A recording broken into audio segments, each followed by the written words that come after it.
In this video, traders, we'll look at the CoreSpreads Core Trader 2 platform charts. Stay tuned. Hey traders, warm welcome to you. All right, so charts are a funny thing with brokers, right? They offer charts, and I get why they offer charts, because a lot of people who are coming into the game say, hey, I want to use the broker's charts and etc. Now, for me personally, I prefer to use TradingView, my current kind of go-to charting provider. I've used TradeStation, I've used Ninja, I've used eSignal. I mean, eSignal was stupidly expensive kind of 10 years ago. We used to pay a lot of money for that. TradingView ticks a lot of boxes for me now. I'm happy with it. Yes, there's a fee to it, etc, etc. But not everybody wants to do that. Some people prefer to use the charts on the brokerage. So CoreSpreads do have some charts. I want to show you the charts. I'm going to look at the pros and cons of the charting platform on there, what they've got, what they haven't got, and some of the things you can do, some of the things you can't do that maybe if you need to do, you've got to go externally. But kind of going an overview and checking out what it's all about. So let's have a look at the screen and see what's going on. By the way, guys, if I've mentioned it before, full disclosure, CoreSpreads are now sponsoring the channel. So we're going through the platform to show you guys so you can objectively decide whether it's a brokerage that you want to check out or not. All right, let's go look at the screen. So here we go. Let's have a look at the screen. Dow obviously is going to be my go-to, or the DAX, as you guys know. Let's go and open up a chart. So the demo and the live are identical, apart from a few different things in terms of you can't send alerts on the demo, and you don't get the signals on the demo, but everything else is pretty much the same. I've got a demo and a live account, and I've been trying them both. So the first thing happens is that when you open the chart, it opens up within the CoreSpreads platform itself, which is fine, but you then got to kind of, minimize it, move it around, try and get out of the way of the watch list, and that's okay if you kind of just want to keep that window up. Let's say you're doing other bits and pieces and you just want to have one sole window for it. That's fine, because you can kind of have a few little charts open like this. You can go, great, there's Alphabet, there's Dow, and you can arrange them how you want. Maybe you can have 4 charts on there. You can change the time frames and stuff, kind of a little bit. Perhaps I've got this set up here on just the screens. You can do that. So it is available to do that. And then if you want to trade, you can either close it down or you can move it out the way. But you can actually trade from the chart, which we'll have a look at in a second. But if you wanted to look at your blotter and other bits and pieces, you're going to have to kind of move some things around. So that's fine, and that makes perfect sense. But one thing that's quite nice, and I quite like, is that you can open in the new browser tab. So what it does is it takes it out of the CoreSpreads platform, sticks it in a browser tab, and then you've got a full window. So then if you have got a multi-monitor setup, you have got multiple screens, like 4 screens, 2 screens, whatever it may be, you can then drag and have that sole chart in that screen and have it maximizing the screen, and it doesn't affect the actual CoreSpreads platform. So we can go back to CoreSpreads. Let's get rid of Alphabet. You can go back into this platform, use it as an execution platform, whatever, but you don't need to kind of mess around with it and get the chart in there, so you can have it separately in the browser, which is quite a nice thing to do. So anyway, let's have a look at it. So it's a nice big screen here. So the first things first, guys, we can trade directly from the chart. Quite useful if you want to do that. If you're kind of making all your decisions literally based on the chart, you can do that. Now, I'm just intuitively moving this as I would do with TradingView. I'm on a Mac here, and it kind of operates the same way. Left and right drags it. The 2-finger drag zooms in and out. Probably the same as Windows. So I guess whatever charting platform you're using, this is the same. Right, so we can trade directly from the chart. We can put our stake in. I'm on a demo here, so we're just messing around, so we can just play around with this. Let's say we want to go short on the Dow. I think it's a great level, couple of pound a point. We can put our order level in, and we can hit it, and then we're going to get our fill, and the fill pops up on the chart, which is kind of nice. Obviously, the downside now is that we have to go back to the open positions and see what's going on. Now, I had an open position on the Dow already.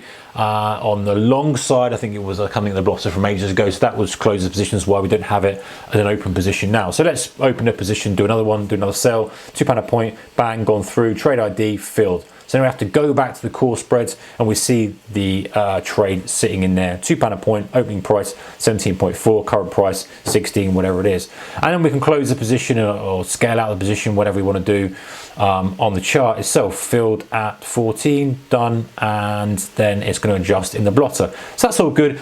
Some people don't like to trade from the chart. Some people prefer to kind of do it separately, which is fine, and kind of separate your broker and your chart stuff, which is okay too. Here's a little button here that you can just click trade and get rid of it completely. All right, so as you can see, I've been messing around with this just to see what's available.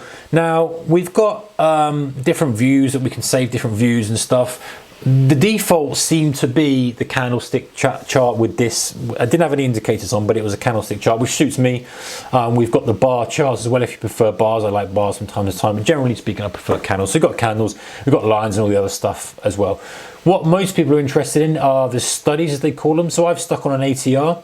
Downside of this, if I'm being fussy, is you can't really do anything other than change the period. So you can get 14, you can go down to your 5 or whatever and change the thing. You can change the color, that's it. Whereas a trading view, you can change it to a histogram or a line and change it. And I just personally prefer a histogram. Is it going to affect your trading decisions? Probably not. But again, just something to bear in mind if you're kind of making the decision based on the charts. Right. So what else have I got? So we've got plenty of indicators as you'd expect. Bollinger Bands, Keltner channels, average true range, good one, is obviously handy. Moving averages, of course. Now, one thing you don't have, and spread betting brokers not often do this. Some of them do, some of them don't. They kind of make it up sometimes. Is volume.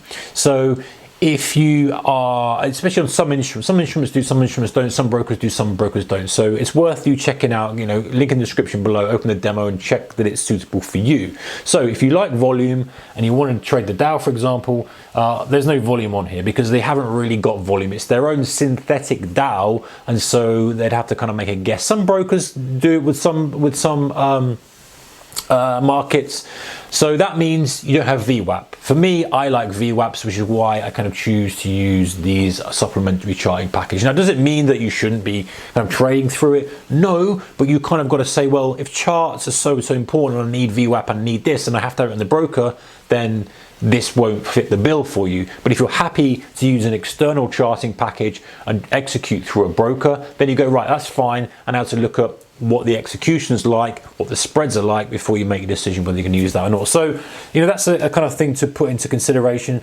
There's loads of different indicators here. And again, if there's a specific indicator that's perhaps unusual that you use, you need to check it, go into the demo, open the demo and check, oh yes, it does have that indicator, great. Because otherwise, if it's detrimental to your trading, there's no point in doing it, right?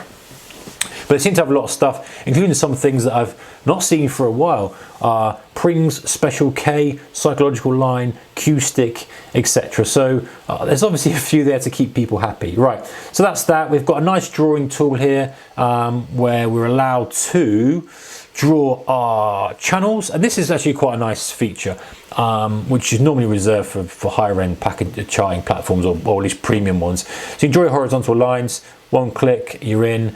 One click, you're in, and to delete it on the Mac, it's a two-fingered click. I'm not sure what it would be on a Windows machine, probably a right click or something. I think it said actually on it there, yeah, right mouse click to delete. So that's pretty easy to do. They've got fibs as well, so if you like your fibs, your fib retracements, you can bang them in, you can extend them, there you go, and you've got everything there, and you can zoom in and out and see where you could go with that. So that's pretty nice, and they're pretty clear. They've got another one as well, which I was playing around with, which is the channel, I think they call it. There you go, the channel. So the channel, let's say we wanted to use this channel here, we're going okay there to there, and then we were extending it out.